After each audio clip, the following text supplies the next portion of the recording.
Bismillahirrahmanirrahim. I welcome all of you on behalf of Electronics Department and Computer Information Technology Department.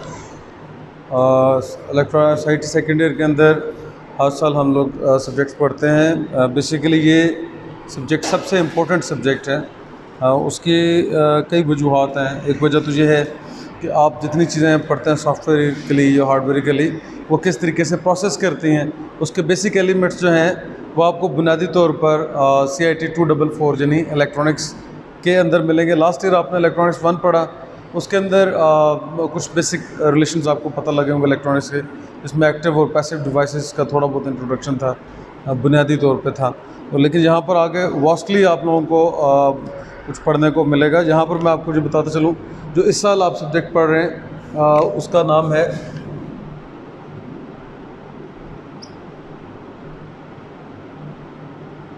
Electronics 2। Electronics 2 इस साल आपके subject का नाम है। इसका जो कोड है बोर्ड की तरफ से वो है CIT 244। इसका कोड आपको फिर बताता चलूँ कि इसका कोड है CIT 244।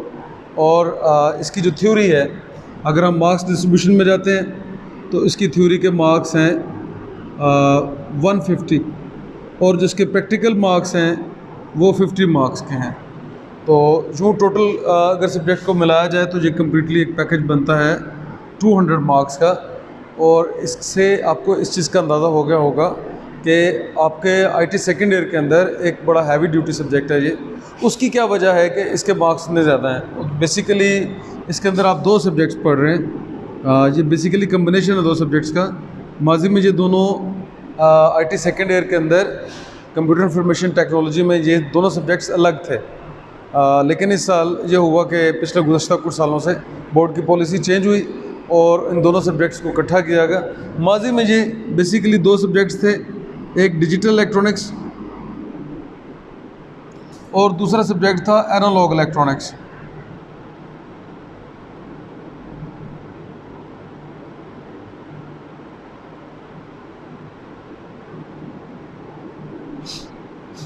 इन दोनों का कम्बिनेशन बेसिकली कंप्यूटर इलेक्ट्रॉनिक्स 2 जो है ये डिजिटल इलेक्ट्रॉनिक्स और एनालॉग इलेक्ट्रॉनिक्स का कम्बिनेशन है।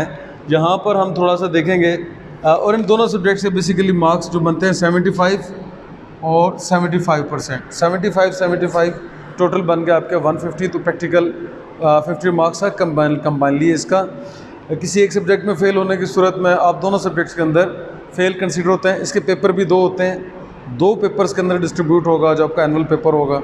तो इसलिए आपको इसके ऊपर ज़रा ज़्यादा मेहनत करना पड़ती है। जब बुनियादी हम कंसेप्ट्स के ऊपर आते हैं तो पहले हम स्टार्ट करते हैं डिजिटल इलेक्ट्रॉनिक्स से। डिजिटल इलेक्ट्रॉनिक्स के लिए जो किताब मैं आपको रेफ़र कर रहा हूँ एज ए रेफरेंस जो आपने इस्तेमाल करनी है वो फ्लॉयड की है। फ्लॉयड का कोई सा एक एडिशन ले लें आप, बेसिकली तो लेटेस्ट एडिशन मिल जाए ठीक है मार्केट से, लेकिन आप फ्लॉयड का एडिशन कोई भी ले लें। फ्लॉयड का आप एडिशन लेंगे डिजिटल लॉजिक डिज़ाइंस का। इस किताब को जो बाहर मार्केट में मिलेगी उसका नाम है डिजिटल लॉजिक डिज़ाइनिंग। तो DLD की किताब होगी फ्लॉयड की, उसके अंदर आपको जितने रिलेशंस हैं डिजिटल इलेक्ट्रॉनिक्स के हवाले से वो मिल जाएंगे। इसके अलावा एनालॉग इलेक्ट्रॉनिक्स के हवाले से आप ग्रॉब की बेसिक इलेक्ट्रॉनिक्स इस्तेमाल कर सकते हैं। ग्रॉब राइटर हैं, ग्रॉब की बेसिक इलेक्ट्रॉनिक्स की अगर आप किताब ले लेते हैं तो आपके लिए फ़ायदा मंद होगी। चलते हैं इसके पार्ट A के चैप्टर 1 की तरफ, और उसमें मैं आपको बताता चलूँ कि जो इलेक्ट्रॉनिक्स 2 का चैप्टर 1 है that is Boolean algebra. Chapter number 1 is about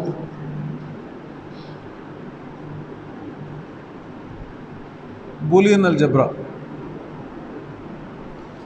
Boolean algebra में जो पहला यूनिट उन्होंने आपसे पूछा Punjab board of technical education की कोर्स आउटलाइन के मुताबिक वो है डिफाइन या use of what is Boolean expression. Boolean expression देखनी पड़ेगी क्या होते हैं।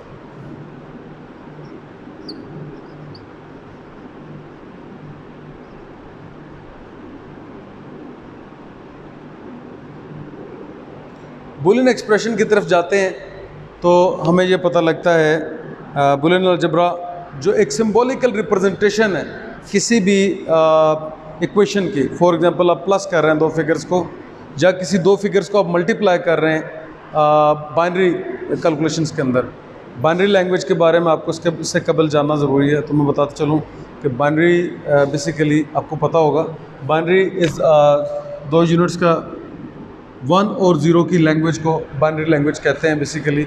और बाइनरी लैंग्वेजेस जो हैं उनको बुनियादी तौर पे समझना ज़रूरी है। 1 और 0 की लैंग्वेज को बाइनरी लैंग्वेज कहते हैं, और जो बुलियन एक्सप्रेशंस हैं उनको कंबाइनली जब इस्तेमाल करना पड़ता है उसमें प्लस मल्टीप्लिकेशन वगैरह जो है वो इस्तेमाल है, उसके इस्तेमालात को करना बुलियन एक्सप्रेशन कहलाता है। आइंदा आने वाले लेक्चर्स में इंशाअल्लाह अज़ीज़ मैं आपको बुलियन एक्सप्रेशंस को डिटेल में जाके बताऊंगा कि बुलियन एक्सप्रेशंस कैसे काम करते हैं। बहरहाल इसकी फ़ाइनल डेफिनेशन ये है कि systematic representation of Boolean algebraic mathematical equations is called Boolean expression. और ये तारुफी प्रोग्राम था। इंशाल्लाह आइंदा आने वाले चैप्टर में मैं आपको बुलियन अलजेब्रा के पहले चैप्टर के ऊपर कम्प्लीटली लेक्चर्स दूँगा। फ़िलहाल के लिए आपसे शुक्रिया के साथ इजाज़त चाहूँगा। अस्सलाम वालेकुम।